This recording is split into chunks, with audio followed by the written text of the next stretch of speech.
नमस्कार विद्यार्थी मित्रांनो, MPSC जागरणवर आपले सहर्ष स्वागत आहे। आज आहे 17 ऑगस्ट 2026 आणि आजच्या दैनिक चालू घडामोडींवर आधारित महत्त्वाचे प्रश्न आपण या व्हिडिओमध्ये पाहणार आहोत। तरी सर्वप्रथम जर आपण नवीन असाल तर चॅनलला अवश्य सबस्क्राइब करा। चला तर मग आजच्या व्हिडिओला सुरुवात करूया। प्रश्न 1, अलीकडेच कोठे जिका समर्थित प्लास्टिक कचरा प्रकल्प सुरू करण्यात आला आहे? याचे अचूक उत्तर आहे पर्याय बी, गुजरात। स्पष्टीकरण, अलीकडेच जपान आंतरराष्ट्रीय सहकार्य एजन्सी समर्थित प्लास्टिक कचरा व्यवस्थापन प्रकल्प गुजरातच्या नळसरोवर पक्षी अभयारण्याच्या आसपास सुरू करण्यात आला आहे। उद्देश, अभयारण्य क्षेत्र प्लास्टिकमुक्त करणे आणि स्थानिक ग्रामस्थांच्या उपजीविकेला चालना देणे। गुजरात राज्याची माहिती, राजधानी गांधीनगर, मुख्यमंत्री भूपेंद्रभाई पटेल, राज्यपाल आचार्य देवव्रत। आता पाहू गुजरातशी संबंधित इतर चालू घडामोडी। टुरिझम फेअर 2026 चे आयोजन गांधीनगरमध्ये करण्यात आले। भारताचा सर्वोत्तम नॉन कंटेनर बंदर 2026 पुरस्कार दीनदयाळ पोर्टलला देण्यात आला। गुजरातच्या पिथोरा चित्रकलेला अधिकृतपणे भौगोलिक निर्देशांक दर्जा देण्यात आला। भारताचे प्रमुख सागरी आणि उत्पादन केंद्र बनण्यासाठी गुजरात सरकारने शिपबिल्डिंग अँड रिपेअर पॉलिसी 2026 सुरू केली। गुजरात सरकारने सायबर आर्थिक फसवणुकीविरुद्ध E0FIR सेवा सुरू केली। भारताचा पहिला 100 megawatt our vanadium flow battery प्रकल्प गुजरातमध्ये उभारला जाईल। समसविद्या सेतू महाअभियान गुजरातमध्ये सुरू करण्यात आले। प्रश्न 2, अलीकडेच कोणी श्रावाणी नावाचे एक ओपन सोर्स बहुभाषिक स्पीच रिकग्निशन मॉडेल लॉन्च केले आहे?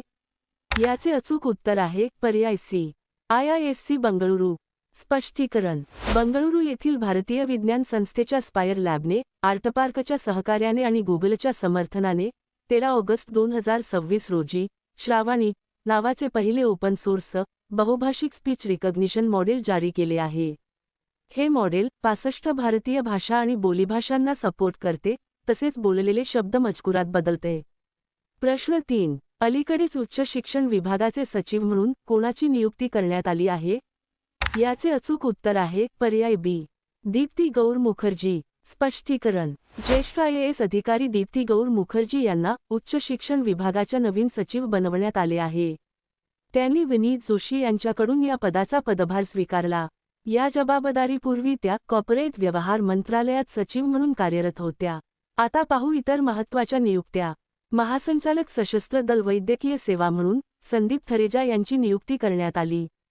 आनंद प्रकाश यांची एस्वातिनीमध्ये भारताचे उच्चायुक्त म्हणून नियुक्ती करण्यात आली। भारतीय हवाई दलात फायटर कॉम्बॅट लीडर कोर्स पूर्ण करणाऱ्या पहिल्या महिला फायटर पायलट भावना कंठ बनल्या आहेत। देवेश उत्तम यांची इथिओपियामध्ये भारताचे राजदूत म्हणून नियुक्ती करण्यात आली। लष्कर प्रमुखांच्या AD कॅम्प पदी नियुक्त होणाऱ्या पहिल्या महिला अधिकारी शिवानी सहरावत बनल्या आहेत। भारतीय रिझर्व्ह बँकेच्या कार्यकारी संचालकपदी मोनिशा चक्रवर्ती यांची नियुक्ती करण्यात आली। प्रश्न 4, अलीकडेच कोणत्या राज्याच्या मंत्रिमंडळाने वृक्ष संरक्षण विधेयक 2026 ला मंजुरी दिली आहे?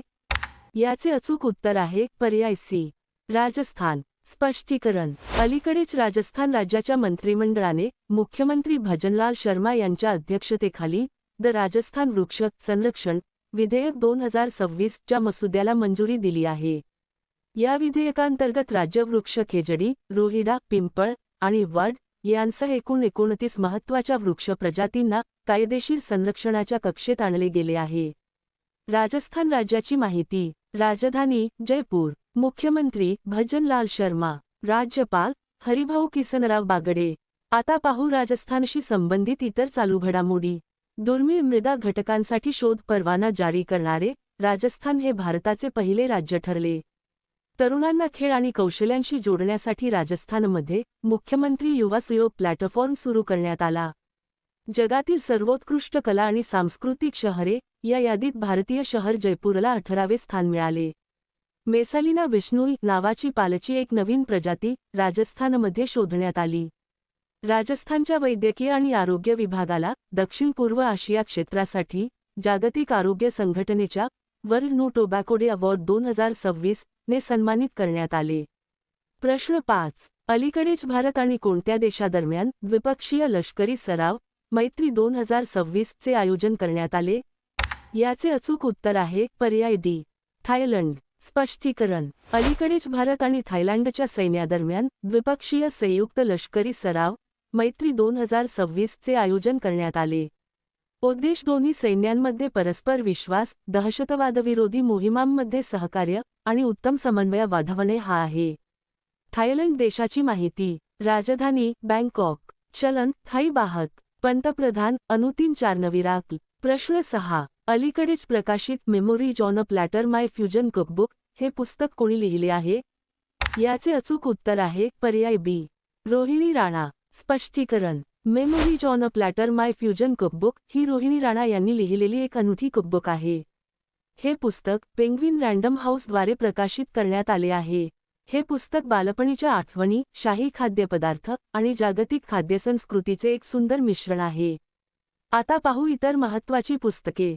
पंतप्रधान नरेंद्र मोदी यांनी माजी राष्ट्रपती रामनाथ कोविंद यांचे आत्मचरित्र triumph of the Indian republic my life, my struggles launch केले. Fracture communities Adivasi histories and the politics of power या पुस्तकाचे लेखक उमर खालिद आहेत. Bringing the cheetah back to India नावाचे पुस्तक प्रशांत अग्रवाल यांनी लिहिले आहे. The EV evolution then now and next of electric vehicles नावाचे पुस्तक अनिल सासी यांनी लिहिले. The queen of Indian pop the authorised biography of Usha उत्प हे पुस्तक विकास कुमार झा यांनी लिहिले. शुभांशु शुक्ला यांनी लिहिलेल्या द सेकंड ऑर्बिट या पुस्तकाचे विमोचन करण्यात आले. प्रश्न 7.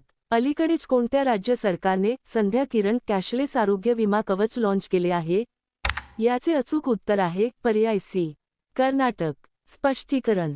कर्नाटक सरकारद्वारे सुरू करण्यात आलेल्या संध्या किरण योजनेअंतर्गत राज्यातील 70 वर्षांपेक्षा कमी वयाच्या निवृत्तीवेतनधारकांना, कौटुंबिक निवृत्तीवेतनधारकांना आणि त्यांच्या पात्र आश्रितांना दरवर्षी 15 लाखांपर्यंतचे कॅशलेस आरोग्य विमा कवच मिळते.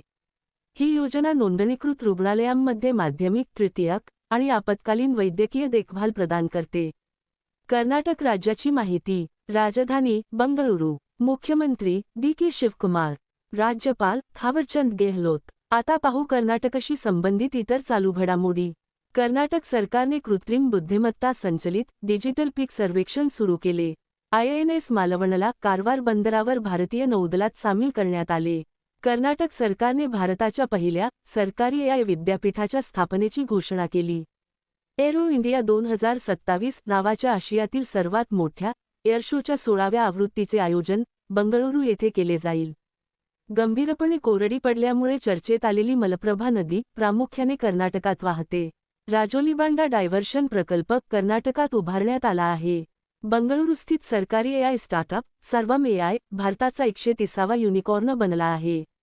प्रश्न 8. अलीकडेच कोणत्या देशाने पहिल्यांदाच भारताकडून गॅसोलिनची म्हणजेच पेट्रोलची आयात केली आहे? याचे अचूक उत्तर आहे पर्याय सी, रशिया. स्पष्टीकरण. अलीकडेच रशियाने इतिहासात पहिल्यांदाच भारताकडून गॅसोलिनचे म्हणजेच पेट्रोलचे आयात केले आहे. कारण रशियाच्या रिफायनरीजवर युक्रेनियन ड्रोन हल्ल्यांमुळे देशांतर्गत स्तरावर इंधनाची तीव्र टंचाई निर्माण झाली होती, ज्यामुळे त्यांना हे पाऊल उचलावे लागले. रशिया देशाची माहिती. राजधानी मॉस्को. चलन रशियन रुबल. राष्ट्रपती व्लादिमीर पुतिन. आता पाहू रशियाशी संबंधित इतर चालू घडामोडी.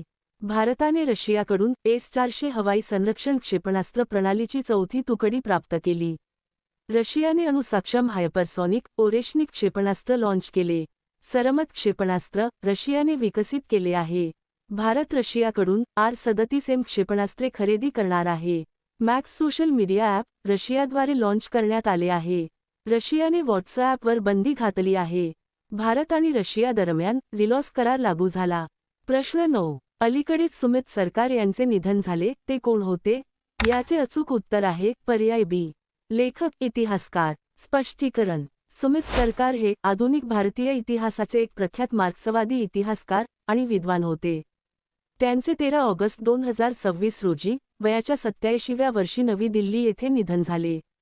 त्यांच्या प्रसिद्ध पुस्तकांमध्ये the Swadeshi movement in Bengal, modern India आणि रायटिंग सोशल हिस्ट्री यांचा समावेश आहे.